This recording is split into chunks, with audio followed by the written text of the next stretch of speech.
Argentina has defaulted on its debt for the second time in just 13 years. Despite frantic last-minute talks, officials failed to come up with an agreement with the country's so-called holdout bondholders by Wednesday night's deadline at midnight. Argentina did reach an agreement with 93% of creditors to restructure its debt, but what's crucial here is the remaining 7% refused to accept.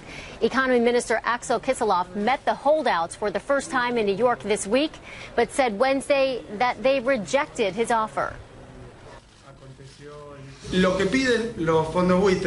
What these vulture funds want, which constitute 1%, is that they be paid more than 92.4%. This I have talked about many times, and I have repeated it today before the funds suing us. It can't be done. It cannot be done. So where does this leave Argentina? To look at that, we're joined by Rafael Romo. Rafael, let me ask you this. How are Argentine officials explaining this to their people at this point?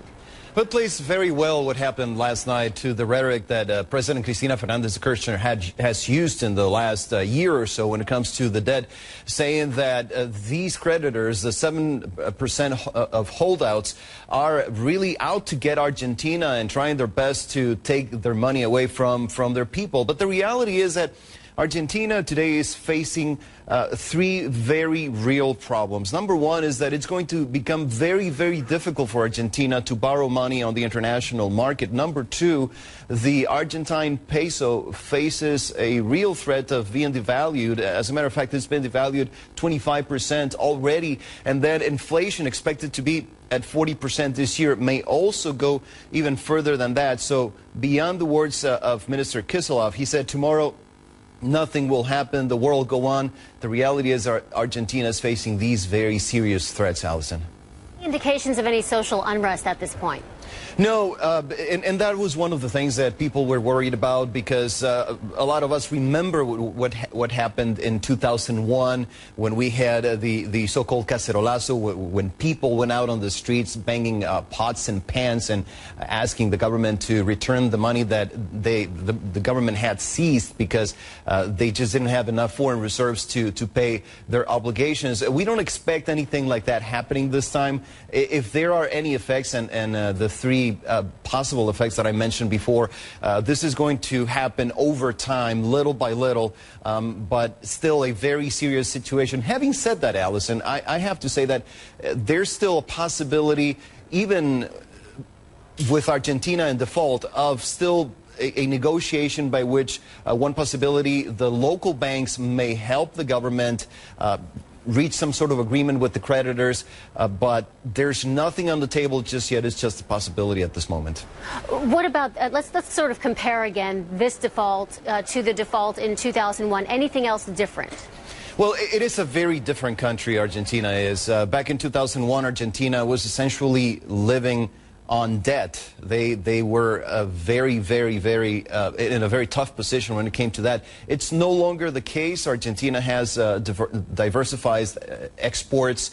It has some other possibilities of financing or negotiating this deal. So it is very different from what we expected back then. And then the main problem, if you remember back then, was that the government seized savings from regular people, which was the reason why people came out and protested on the streets. There's no indication that this is going to be the case this time around, Allison. Okay, Rafael Romo, thanks. Standard & Poor's lowered its rating on Argentina's foreign currency to SD, or selective default, after the country failed to pay bondholders their interest due.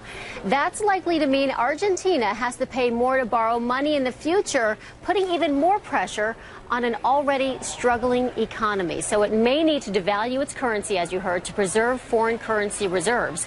Bear in mind the peso is down about 25% against the dollar this year already. And the flip side of that, of course, is a dangerous rise in inflation, which is projected to hit 40%. Alberto Ramos is the head of Latin America economic research at Goldman Sachs, and he joins us now here in New York. What do you think? What are going to be the ripple effects from this default? Hi, Alison. Good morning. It's a very unfortunate situation. We have a solvent country. We have a country that is liquid, but that is basically now in a situation where it cannot comply with its debt obligations. The consequence will be mostly borne by Argentina in itself. This is a country that has lost access to international financial markets since the first default in 2001. You cannot fall from the floor. You are in the same situation. You basically miss an opportunity to overcome the exceptionality that has characterized the macro picture of Argentina, to start to be looked and assessed as a more normal country. Had an agreement being reached, a settlement being reached, I think, we could definitely see both the corporates, the provinces and the sovereign returning to international capital markets. As you mentioned already early in your program, this is going to put added pressure on the currency. The budget continues to be financed by significant monetary creation by the central bank, which keeps inflation high because the authorities continue to intervene heavily in the FX market. That creates pressure on the reserves, and that's certainly a very significant source of concern.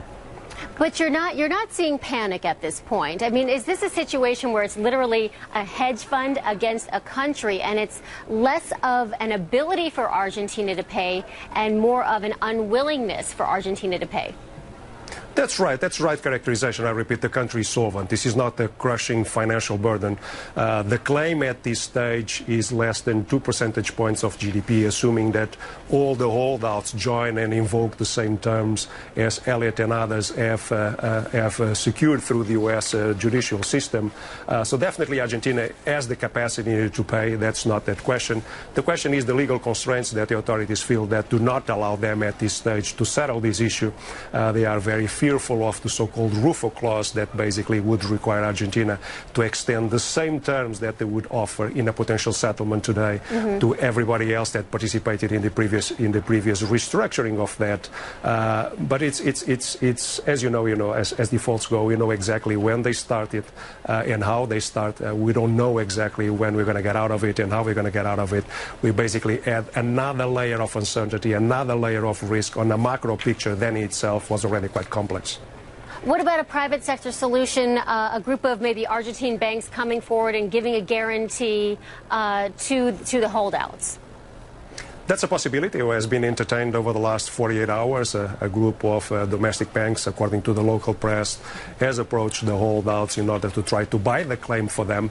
But that's probably the easiest part of a potential deal like that. The second one is, what do the local banks do then with that Argentina is not serving at this stage? It will probably require some level of understanding that once the RUFO clause expires at the end of this year, that the authorities will then be willing to deal with them and eventually buy back or pay that claim, from whoever buys them from the holdouts at this stage. Okay, Alberto Ramos with Goldman Sachs, thanks so much for your time.